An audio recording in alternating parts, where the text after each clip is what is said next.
গত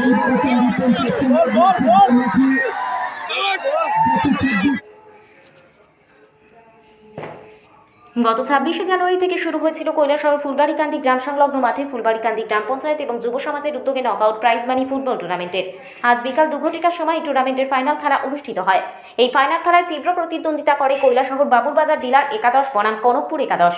আজকের এই খেলায় উপস্থিত ছিলেন কৈলাসহর বিধানসভা কেন্দ্রের বিধায়ক বীরজিৎ সিনহা, এছাড়া উপস্থিত ছিলেন বিশিষ্ট সমাজসেবী বিশ্বরূপ গোস্বামী, এছাড়া উপস্থিত ছিলেন ফুলবাড়িকান্দি গ্রাম পঞ্চায়েতের প্রধান নুমান আলী, উপস্থিত ছিলেন ফুলবাড়িকান্দি গ্রাম পঞ্চায়েতের উপপ্রধান মোসাইদ আলী, নূরপুর গ্রাম পঞ্চায়েতের প্রাক্তন প্রধান রেণু মিয়া, ফুলবাড়িকান্দি গ্রাম পঞ্চায়েতের প্রাক্তন প্রধান সুন্দর আলী, উপস্থিত ছিলেন বিশিষ্ট সমাজসেবী সুরমান আলী, উপস্থিত ছিলেন বিশিষ্ট সমাজসেবী আবুল মালিক, উপস্থিত ছয়ফুল ইসলাম সহ অন্যান্য বিশিষ্ট ব্যক্তিবর্গ। খেলা শুরু হয় 10 মিনিটের মধ্যে কনকপুর একাদশ 1-0 করে এগিয়ে যায়। এরপর তীব্র আক্রমণের মধ্যে খেলা চলে। প্রথমার্ধে 25 মিনিটের সময় বাবুরবাজার ডিলার একাদশ একটি গোল করেন। এরপর প্রতি আক্রমণের মধ্য দিয়ে এই খেলাটি চলে। দ্বিতীয়ার্ধের 15 মিনিটের মাথায় বাবুরবাজার একাদশ একটি গোল করে, তাতে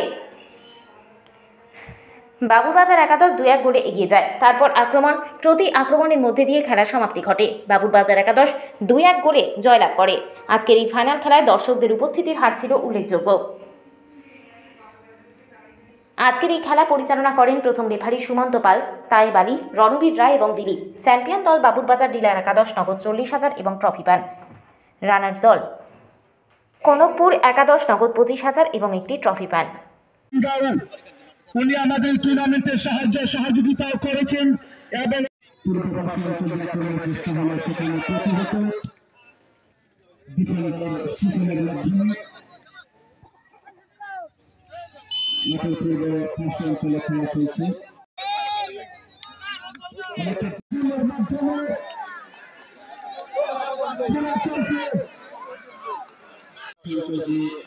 আক্রমণের চেষ্টা মিস্টার ভারত একাদশের সরাসরি চেষ্টা জার্সি নাম্বার 6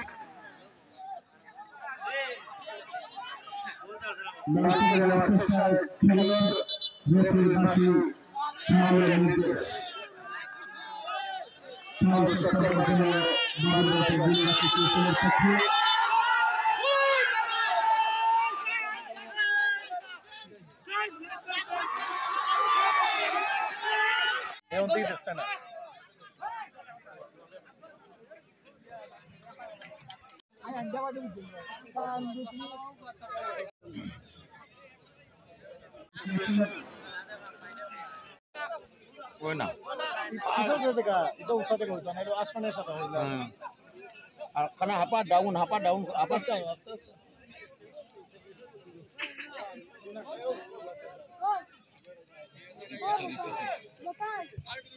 বল সাউদুরি বলেছে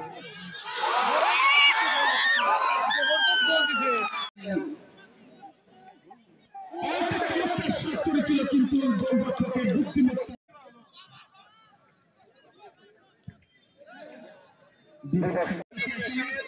মেডিকেল টিম করছে